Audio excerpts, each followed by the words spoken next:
Mbote na balandinyo surtout ya Adassa Temo TV, soyez tous le bienvenue dans notre émission Les Abakoki Oye, les Adassa Show de mon cœur Oye. Les lotos sont kota na sujet na biso oye ko intéressé bino makasi. To sengi bino bo continuer ko s'abonner bo sauter ba publicité na kati ya Adassa Temo TV. Toko talombango na kati ya sujet na biso ya mukolo ya lelo. Est-ce qu'on peut savoir le réponse lelo? Serge Louye azala Bakouk, toi azala famille Libota. Ngai Serge Louye naza ni Abakouk ni famille Libota. Naza artiste, comédien, acteur, cinéaste, dramaturge aussi. Et si quand nous sommes musala benginga na yana sala musala, je le ferai avec amour, avec beaucoup d'estime et le respect. Parce qu'entre guillemets, to sepelara plus ngai personnellement na batu oyo na zarana na facilité sur na bandi na ye na se communiquer na ye facilement, c'est madame Sila. Mais naza bakokite. Mais naza na facilité sur to kutani moi alchimie wana ya bomoto ya famille na trouvera ngo epa na ye ayambanga na respect na bandeko nanga na tieli bino parti wana ndambu ya mission ya Vincent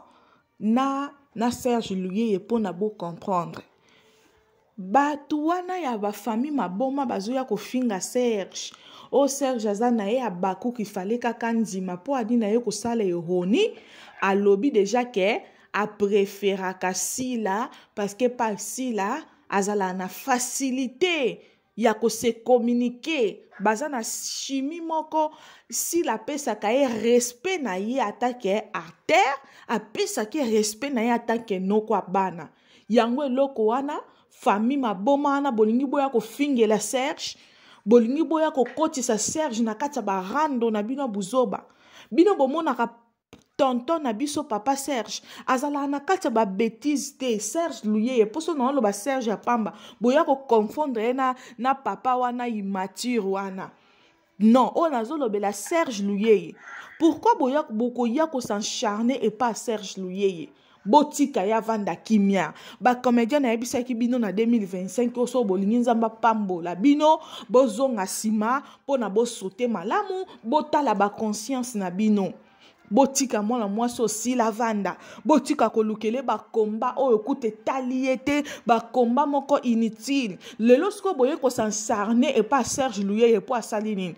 po alobi vérité bino bolinga abatu nyonso o bazaba na mibali bakoma bapede na makola belle vie eloko bino bolinga yango wana Serge bokoko dominer ete Serge Louye alobi na ye vérité ke amona kasi la zwaka ye na respect na ye belle vie kandi ayebi kopesa batu respecte ye alingaka nde batu ba respecte ye alingaka kokomisa bana mibali nyonso a théâtre a manipuler bango a sakana na bango pona ba $50 ba $20 akabela bino chaque mois. Mais on a battu, misusu o ba se laisser faire te. Lokola ba Serge Louye, lokola ba Omar Kabongo, lokola ba Pierron Dombasi. Oko sakana na yete pona $20 pona $50. Suko eloko bino bolinko ya ko fingela tonton Serge. Eza apesi position te. Bolanda maloba batu. Na loba ki na 2025 oyo, toko ya ko sala ba analyse ya ba zoba te. Comme toujours, comme d'habitude, na kati Adassa Temo TV, tu as koloba vérité, to sala ka ba analyse ya bato a mayele. Serge Louye atikali koloba te kiaza Bakouk. Mais après, alobi très bien, bolanda maloba. Alobi très bien, a préféré kanaye. Vous comprendre? A préféré kanaye si la parce que bah se communiquer bien. Mais l'ingo la qui s'était que ya poni si la. Et l'ingo la qui s'était que ye aza Bakouk. Sko bino boyo ka ndeni. Mato ina bino batiango batiche coton batiango nini batiango bitabe na kati et tout fabino boko ka suko yo kate. Botika moi mobala batuko tout ça na 2025 a fingita lobi na vérité. Et ça pena mutu mususu akenda ne ko jouer pas belle vie mais à se santa kanaye à l'aise et pas assis la bisalo eza pe na bato misusu ajoane pasi là mais se sentara na ye à l'aise et pas maman la bino mofi bimungwa siko quel est votre problème na mokilo ase oyo bato bakoloba sous vérité te mutu akozala na préférence na ye te ekomi problème biso babakuku tondimi na biso tonton Serge Luyeye aza tonton na biso toyambaka ye na respect oyo esengeli parce que mam sayebi ko respecter bato si la bisala yebi ko tia mutu na place na ye si la bisala manipulaka bato te pona bakotela ye même bato balobelaka si la bino moko bozomona nde ba oyo bakomi sala bozongisa boye parce que si la futaka mutu te nga banda na bota mitina bandi ko défendre si la tozokende 4 ans yango na musala na biso na tikala komona esika si la benganga te bino mo boyoka tanga bwaka bato tanga kape kombo na ngate on se connaît pas mais na yaka kosala musala o na bolingo eloko nini esalanga na linga sila parce que na moni bato nyonso baza contre mutu moko nde naloba te lokola nga pe naza na don koloba nakoya na kobanda ko dévoiler na kobanda ko défendre sila botikako po ani bolinga bofinga tonto oyo po ani bolinga bofinga papa bato asali bino eloko te lelo toye na malembe soki botie lisusu komba Serge Luyeye na minoko na bino na mission na bino na koyela bino na koganga pona bo comprendre pona moni malembe bino boyoka te na tieli bino émission à Serge Luyeye pona bo comprendre ke alobi mabete